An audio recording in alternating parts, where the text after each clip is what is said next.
Apple Intelligence is a game changer for all the Apple devices. It brings a lot of feature to your Mac, which can be helpful in day-to-day tasks. For example, you can summarize the articles on Safari browser with the help of Apple Intelligence. In this video, I will show you how you can use Apple Intelligence to summarize articles on Safari. So first of all, open the Safari browser on your Mac. Now, open the web page that you want to summarize.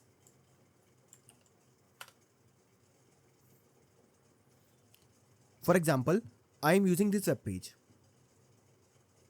After this, click on this icon. Now, click on Show Reader.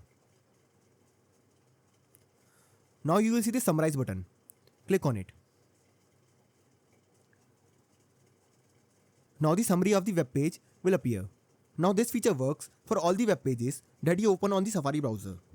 However, as of now, this feature is only available for English US language. Also, this feature is not much defined as of now, so you might see incomplete summary of some web pages. So this is how you can use Apple Intelligence to summarize articles on Safari. I hope you find this video useful, and if you do, then don't forget to like the video.